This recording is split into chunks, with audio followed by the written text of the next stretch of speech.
جس شخص نے میرے ذکر سے منہ موڑ لیا،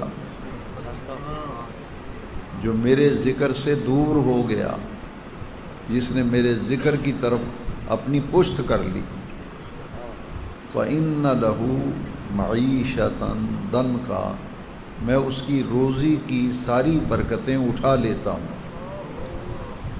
اس کی معیشت کو اس پہ تنگ کر دیا جاتا ہے، یعنی اس کے رزق، روزی اور مال اور کاروبار کی جو برکتیں ہیں وہ رخصت ہو جاتی ہیں۔ من اعرض عن ذکری فإن له معیشة ضنکا، اور اس سے بڑی سزا جو ہے وہ کیا ہے؟ وَنَحْشُرُهُمْ يَوْمَ الْقِيَامَةِ أَعْمَىٰ، قیامت کے دن جب اپنی قبروں سے وہ لوگ اٹھائے جائیں گے جنہوں نے اپنے رب کی طرف پشت کر لی، اپنے رب کو بھول گئے، اس کے ذکر سے غافل ہو گئے، اس کے ذکر سے منہ موڑ لیا، جب قیامت کے دن اپنی قبر سے وہ لوگ اٹھیں گے تو اندھے ہو کے اٹھیں گے۔ وَنَحْشُرُهُمْ يَوْمَ الْقِيَامَةِ أَعْمَىٰ، اعمیٰ کہتے ہیں نابینے کو، اندھا کو۔ دنیا میں جب فوت ہوئے تھے تو ان کی آنکھیں ٹھیک تھیں جب موت آئی تھی، لیکن قیامت کے دن جب قبر کھلے گی تو وہ نابینے ہو کے اٹھیں گے۔ یہ قرآن مجید کی آیت کریمہ ہے، کوئی روایت یا حقائق نہیں جسے کوئی آدمی جھٹلا سکے، یہ تو قرآن کی نص ہے۔ وہ نابینا کر کے اٹھایا جائے گا اور پھر اپنے رب سے وہ پوچھے گا بندہ، اور عرض کرے گا لما حشرتنی اعمیٰ۔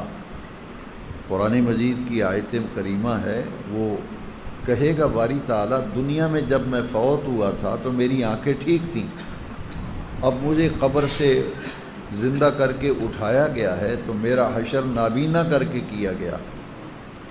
یہ سوالیہ جملہ ہے، لما حشرتنی اعمیٰ، تو نے مجھے اے میرے رب اندھا کر کے کیوں اٹھایا ہے، نابینا کر کے کیوں اٹھایا ہے؟ تو اللہ تبارک و تعالیٰ کی بارگاہ سے جواب دیا جائے گا، تیرے پاس میری آیتیں تلاوت کی جاتی تھیں، میرے بندے میرے احکام تجھے پڑھ پڑھ کے سناتے تھے، تجھے قرآن مجید کی تعلیم دیتے تھے، تجھے قرآن مجید کے احکام سناتے تھے، تو میری آیتوں میرے احکام کی تو دنیا میں پرواہ نہیں کرتا تھا۔ ان احکام کو سن کر پہلے تو سنتا ہی نہیں تھا، اگر تیرے کان میں کوئی بات پڑتی تھی تو اس پہ توجہ ہی نہیں دیتا تھا۔ تو نے دنیا میں مجھے بلایا، آج میں نے تجھے فراموش کر دیا۔